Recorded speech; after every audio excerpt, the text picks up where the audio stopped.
I'm James Williams Jr. I want to talk about politics and things that's been going on here in Virginia.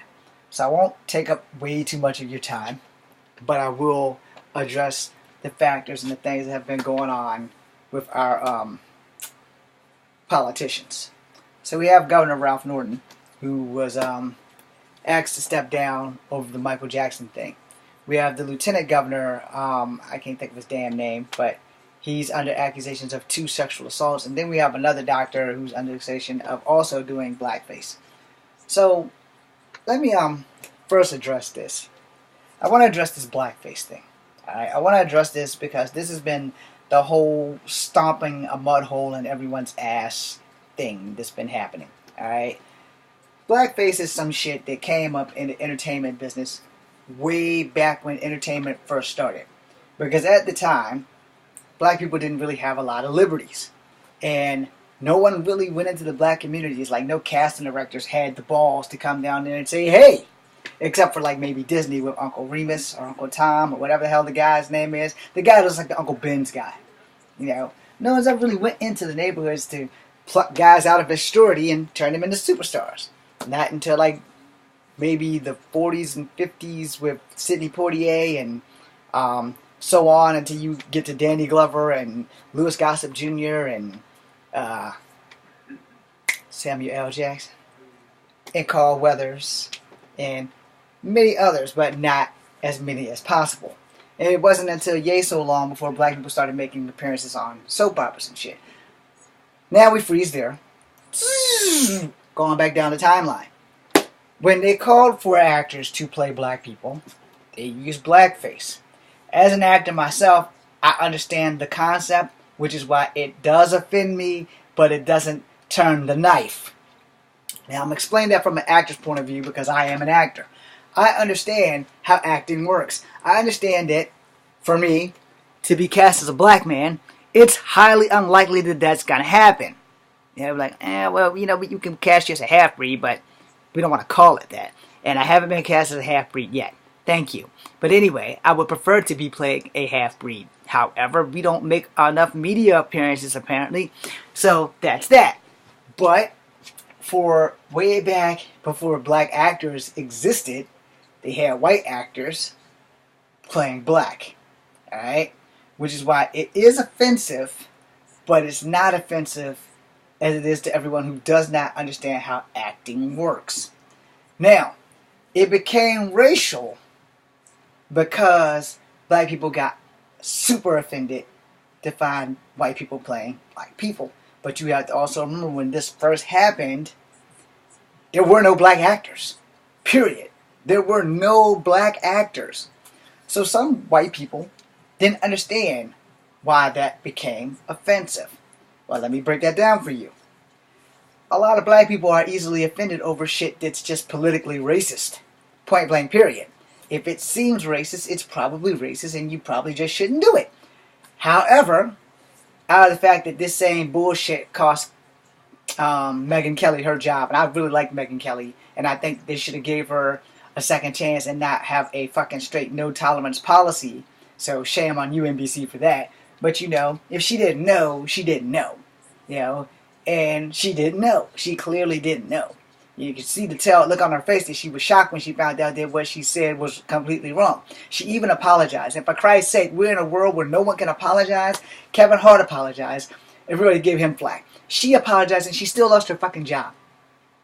Which is kind of fracked up. You know, we all make mistakes. We're humans. That's the thing that we have to get over. I know I jumped off track, so let me jump back on track because of the blackface being offensive, because it is racist to mostly black people. That would be the same thing as if I grabbed some tape and taped my eyes back like Mickey Rooney did in, God damn it. I don't remember the name of it, but it was a movie with Ricky Rooney. He played a Chinese man. And everybody was really okay with it at that time, except for Bruce Lee. You know, he wasn't okay with it. And again, at the same time, when this was going on, there was a limited amount of Asian actors. And if they were Asian actors, they were only acting in Asia. There were very few Asian actors successfully working in America outside of Nancy Kwan. The role was a male, not a female, so Nancy Kwan definitely couldn't play that. However, Nancy Kwan is one of the few Asian actresses in America that turned the tide, and they started giving more acting jobs to more Asian characters. Hell yeah, Joan Chen. Hell yeah, Tomita Tomlin. And my favorite, Ming Na. Okay, I love them all, but Ming Na is one of my hands down favorite. And then there's Grace Park, and another one of my favorites, Michelle Yeoh, and another one of my favorites, the girl from Martial Law, Kelly who?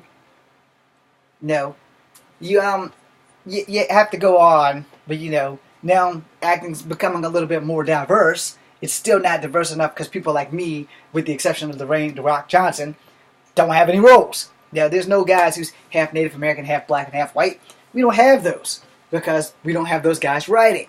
Now, back in Virginia, our governor has been ostracized for... Okay. They asked him to step down, and he outrightly refuses. And I think that he should stay where he is, too. And then work on correcting the mistake. And for all those who politically want him out, you know, why do y'all want him out? Because he, just as Michael Jackson, who sadly will go down in history for the rest of his life, as his afterlife, for being a bloody child pedophile. So it's kind of not, you know, it's kind of not really fucked up when you think about it. Now let's go to the LTG. Lieutenant Governor is in worse shape than our racist governor, if that's what you guys want to call them. I think that they all should stay where they are and fight for their cases. Alright? The Lieutenant Governor, he has a rougher road because he is accused of sexual assault. I made a video about that not too long ago and posted it. But sexual assault is the worst crime you can ever be accused of. And it stays with you forever and ever and ever. Look at that shit Bill Clinton went through. No.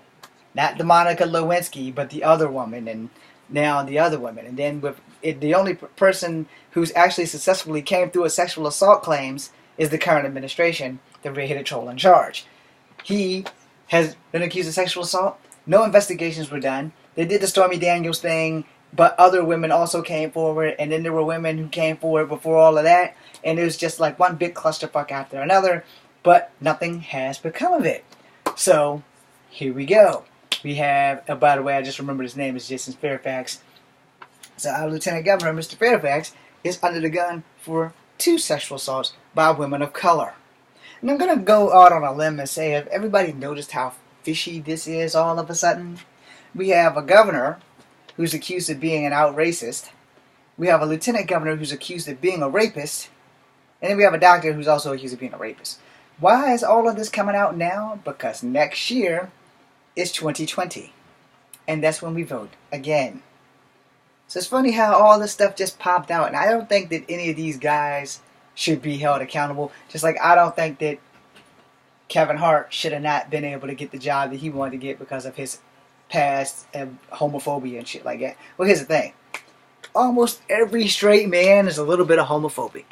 Unfortunately, Kevin Hart made a little money on it. And you guys want to condemn him for that. So you guys want to condemn everybody for some shit they've done in the past. That's great. So we can't grow, we can't change, we can't educate, we can't be educated. That's what we're saying. What is our society coming to? We need to grow up. I'm James Williams Jr. Comfort Habit number 2. Be seeing you.